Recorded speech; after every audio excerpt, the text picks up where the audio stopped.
Et avec nous ce matin, Rouba Naman-Beauvais, bonjour. Bonjour Cécile. Rédactrice en chef du magazine en ligne maisonapart.com. On vous donne des conseils, des reportages déco et de l'aménagement de la maison. Et on vous donne surtout des idées pour votre intérieur, pour que ce soit facile et pas cher. Et ce matin, on parle des idées pour ranger des livres. Alors on achète beaucoup de livres entre les enfants et les parents, mais on ne sait pas toujours comment les utiliser à bon escient. Et ben vous allez oser les ranger, ces livres, et ben un petit peu partout dans toutes les pièces. Voilà, moi c'est mon credo, c'est de se dire que les livres de cuisine, finalement, ils peuvent être dans la cuisine.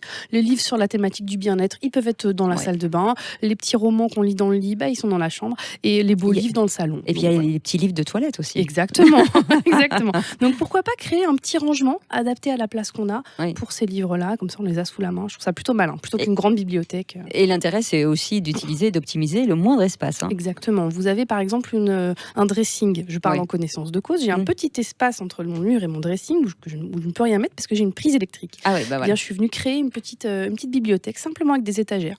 C'est peut-être 30 cm de large, mais c'était 30 cm de perdu. Et là, je les ai optimisés et j'ai créé un petit rangement. Donc, je pense qu'il faut être malin comme ça. L'espace sous le lit, l'espace peut-être derrière une porte ou au-dessus d'une porte. Pourquoi pas créer une étagère ? Voilà, vous faites le tour de votre appartement et puis vous regardez ce qui est utilisable ou pas. On peut aussi utiliser les livres comme éléments de déco. Comme élément de déco. Moi, j'aime bien ce qu'on voit dans les magasins de livres, dans les boutiques. On va avoir un livre qui est présenté avec sa face aux visiteurs en fait, et pas la tranche. C'est une manière de le mettre en avant, mais pourquoi pas faire ça chez vous aussi ? Finalement, vous avez une belle couverture, un joli livre, ou le livre du moment, ou le livre qui vous a touché, et vous le mettez en avant. Ça devient un véritable élément de déco, c'est plutôt rigolo. Et puis pour des vieux livres que vous n'utilisez plus ou que vous avez lus 100 fois, vous pouvez les faire en pied de lampe aussi. Par exemple, se fait aussi tout à fait. assez souvent dans les chambres des enfants par exemple. Tout à fait. Vous pouvez aussi créer des étagères à ras du plafond. Alors, moi, ça, c'est vraiment mon astuce que je voulais donner aux auditeurs ce matin. Étonnant. C'est installer une étagère très simple, vraiment juste une planche à une trentaine de centimètres, 40 centimètres, pourquoi pas, du plafond. Vous faites courir cette étagère tout le long du mur, pourquoi pas tout le long de la pièce. Et là, vous allez pouvoir y installer, par exemple, vos livres de poche, pour ceux qui ont des collections de livres de poche. C'est drôle, ça. C'est hyper rigolo. Dans le salon, ça crée vraiment ça attire l'œil, en fait. Ça reste quand même discret. Si vous peignez l'étagère de la même couleur que le plafond, ça se verra pas, mais ça peut attirer l'œil, ça devient presque un élément de déco. Puis là, c'est un gain de place incroyable parce qu'on n'y met rien. Une petite moulure en dessous pour que ce soit un peu joli, garni et tout. Un éclairage, vous pouvez mettre des LED, un éclairage LED pour mettre en avant votre collection.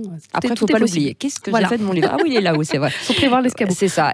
Et se créer aussi, bien sûr, une grande bibliothèque parce que ça aussi, c'est très joli. Ça peut être très sympa. Et là encore, on peut essayer d'imaginer quelque chose de sur mesure. Il y a des bibliothèques qui s'achètent toutes faites, mais c'est rarement adapté finalement à l'espace que vous avez et aux livres que vous avez. Vous avez des grands livres, des petits livres. Pourquoi pas ne pas créer... Et puis l'épaisseur aussi. Et puis l'épaisseur, évidemment. Et puis tout simplement la place disponible chez vous. Pourquoi pas ne pas associer finalement des éléments de rangement qui sont dans les couleurs de votre pièce ou dans le style de votre pièce. Et puis vous créez vous-même votre propre bibliothèque qui sera unique, absolument unique, et qui souvent est un petit peu moins cher que des meubles un peu fixes. Voilà. Et si vous ne lisez pas, c'est peut-être le moment d'acheter des livres et de vous mettre à la lecture grâce à vous. C'est la rentrée littéraire. Merci.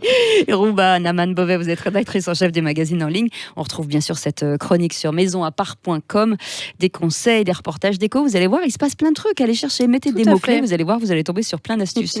Et bien sûr sur sudradio.fr. Merci d'être avec nous.